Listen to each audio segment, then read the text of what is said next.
Hello everyone, how are you? A very warm good afternoon to all of you friends. कैसे हैं आप सभी? I hope आप सब अच्छे होंगे, स्वस्थ होंगे और डेली हमें पढ़ाई कर रहे होंगे, क्योंकि आपके एग्जाम्स यहाँ पे बहुत ही नज़दीक है, टाइम आपके पास बहुत कम है। सो पढ़िए, प्रैक्टिस कीजिए, एमसीक्यू सेशंस आप अटेंड कीजिए, ठीक है। हम यहाँ पर डेली प्रैक्टिस कोशिश कर रहे हैं कि आप लोग के लिए जो बहुत ही अच्छे सेशंस लेकर आ सके, ठीक है, अलग अलग क्वेश्चंस के प्रकार लेकर आ सके, आपसे प्रैक्टिस करा सके, और हम कोशिश कर ही रहे हैं। तो आप यहाँ पे कोऑपरेट कीजिए फ्रेंड्स, ठीक है।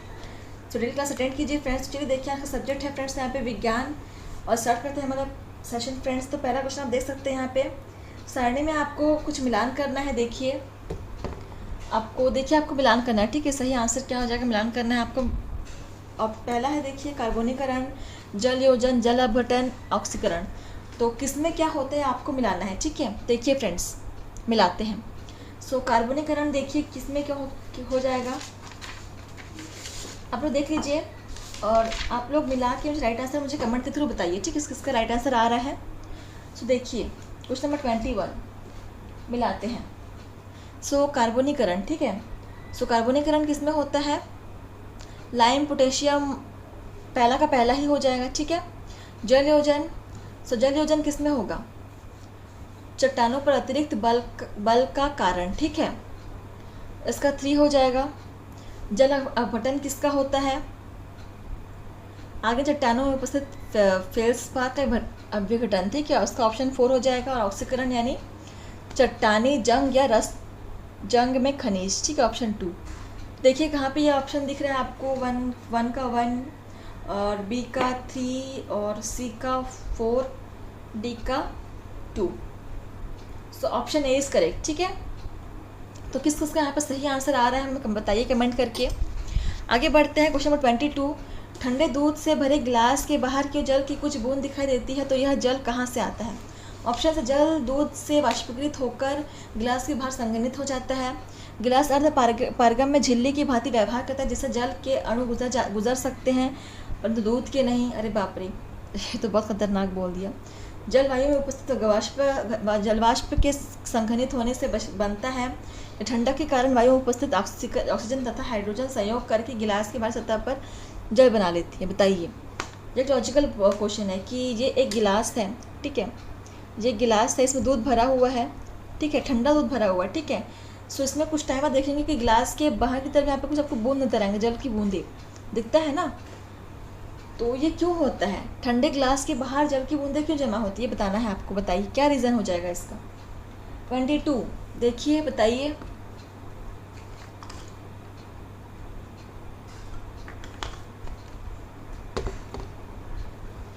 सो गिलास अर्धपारगम झिल्ली की तरह कार्य करता है, इसको तो पहले काट दो, ऐसा कुछ नहीं होता। ऑप्शन बी बहुत ज़्यादा इनकरेक्ट है, ठीक है।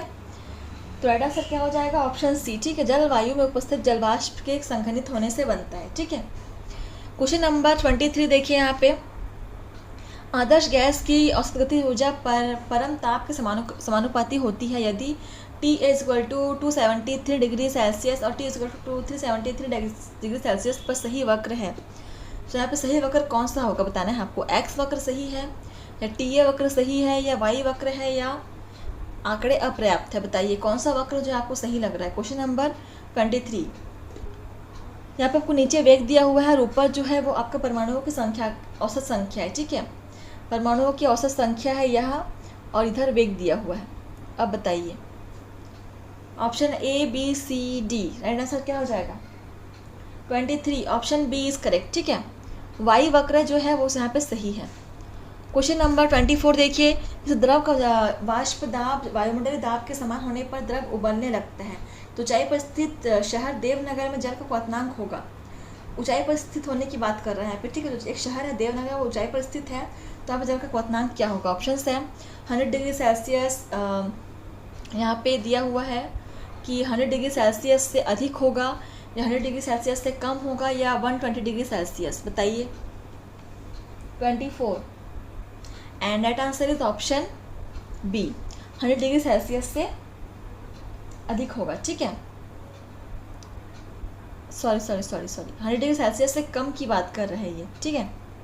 क्वेश्चन नंबर 25 देखिए यहाँ पे CuSO4 के 2.02 मोल के द्रव्यमान को 200 मिलीलीटर जल में विलय करके विलयन ए प्राप्त किया गया। CuSO4 के 0.04 मोल के द्रव्यमान को 400 मिलीलीटर जल में विलय करके विलयन बी प्राप्त किया गया। तो उनके बारे में सही कथन क्या है?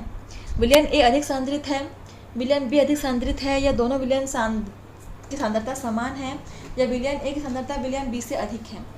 सो क्वेश्चन को पढ़ लीजिए, थोड़ा सा लंबा क्वेश्चन है, समझ लीजिए एंड देन मुझे सही आंसर बताइए, ठीक है। देखिए पढ़ लीजिए आप लोग क्वेश्चंस, टाइम दिया जा रहा है आप लोग को।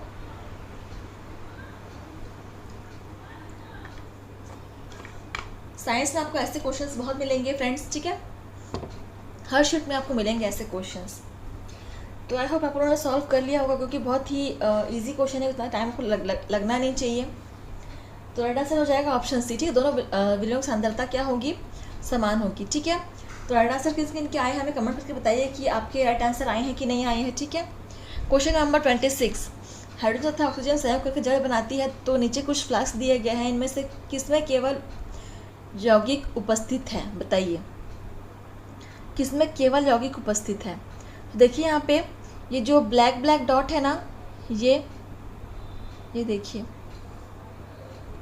ये ब्लैक डॉट है हाइड्रोजन है, और ये इन्फ्रारेड जैसे बना हुआ ये ऑक्सीजन है, ठीक है। तो किसमें से यहाँ पे एक यौगिक उपस्थित होगा? बताइए, केवल यौगिक की बात कर रहे हैं। और अगर यहाँ पे एक कंडीशन बता रहा है कि हाइड्रोजन और ऑक्सीजन संयोग करके जल बनाती है, तो कहाँ पे जल बन रहा होगा? बताइए।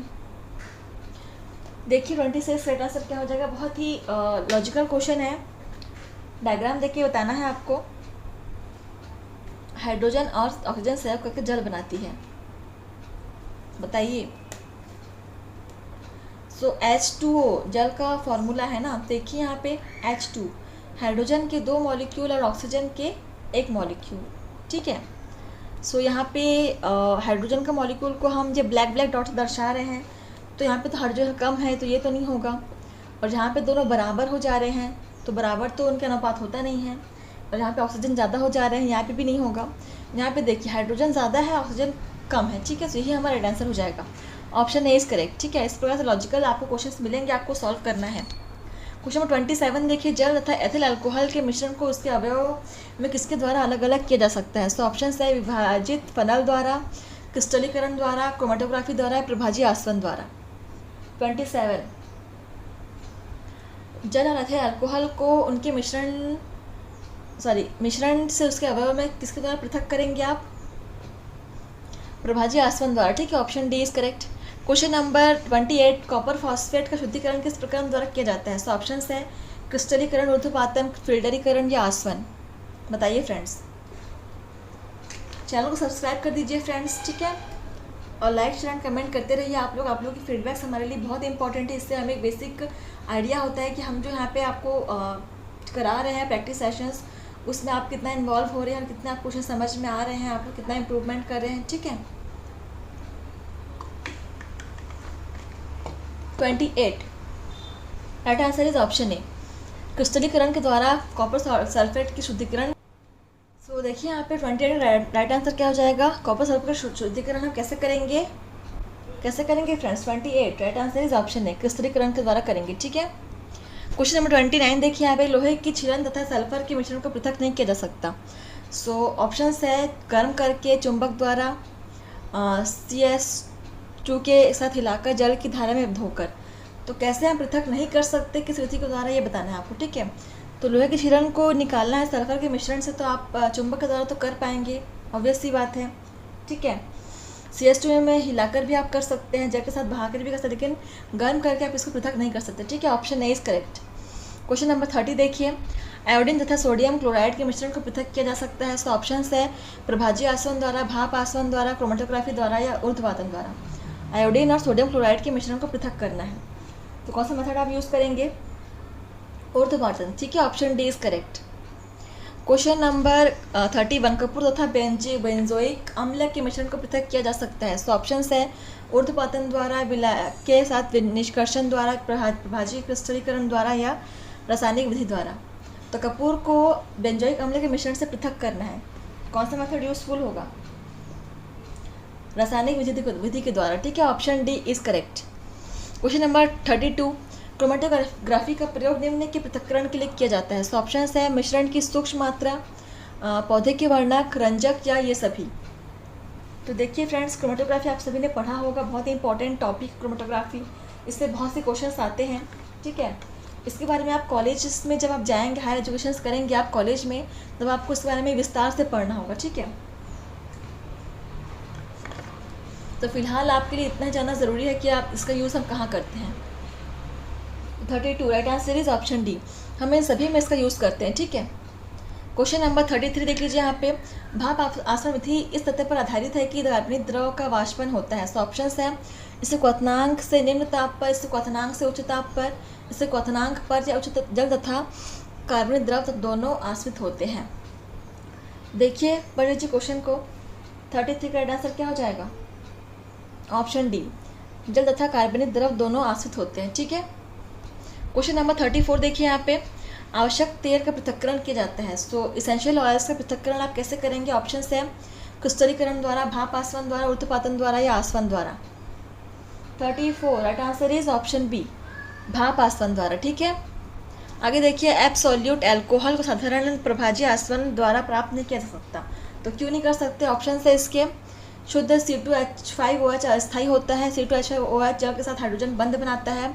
C2H5OH क्वथनांक जल से बहुत समीप होता है, या यह जल के साथ स्थिर क्वाथी मिश्रण बनाता है। बताइए friends. 35 right answer is option D, जल के साथ स्थिर क्वाथी मिश्रण बनाता है, ठीक है।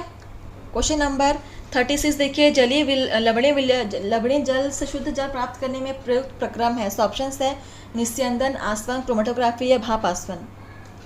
लवण जल से शुद्ध जल प्राप्त करना है तो क्या करेंगे हम? आसवन करेंगे, ठीक है। Option B is correct. 37 देखिए। नैप्थलीन से बेंजोइक अम्लों को पृथक करने की सर्वोत्तम विधि है। ऑप्शन है यहाँ पे क्रोमेटोग्राफी, क्रिस्टलीकरण, आसवन या ऊर्ध्वपातन। 37 क्रिस्टलीकरण, ठीक है। Option B is correct. और हमारा आज का लास्ट क्वेश्चन है फ्रेंड्स, देखिए 38 कागज वर्ण लेखन है, यानी क्रोमेटोग्राफी की ही बात कर रहे हैं। सो ऑप्शन से चालक अवस्थाम द्रव तथा स्थिर अवस्था ठोस होती है। चालक प्रवस्था ठोस तथा स्थिर अवस्था द्रव होती है। दोनों प्रवस्थाएं द्रव होती हैं, दोनों प्रवस्थाएं ठोस होती हैं। तो बताइए फ्रेंड्स, कौन सा हो जाएगा सही आंसर? तो जो क्रोमेटोग्राफी या कागज वर्ण लेखन होता है, उसमें क्या होता है? दोनों जो प्रवस्थाएं होती हैं वो द्रव ही होती हैं, ठीक है। चालक अवस्था भी द्रव होती है और स्थिर अवस्था भी द्रव होती है, ठीक है फ्रेंड्स। विलायक और विलय का यूज़ किया जाता है। तो इस प्रकार से यहाँ पे आपका सेशन समाप्त होता है फ्रेंड्स। हमें कमेंट करके बताइए कि आपने कितने स्कोर किए हैं, ठीक है, कितने क्वेश्चन आप सॉल्व कर पाए हैं। और इसी प्रकार से बने रहिए हम चैनल के साथ फ्रेंड्स, और लाइक कमेंट शेयर करते रहिए। तो चलिए मिलते हैं आपसे नए सेशन में, नए क्वेश्चन के साथ और नए सब्जेक्ट के साथ। आज के लिए बस इतना ही फ्रेंड्स। आप पढ़ते रहिए और मेहनत करते रहिए, ठीक है। धन्यवाद फ्रेंड्स, बने रहिए हमारे साथ।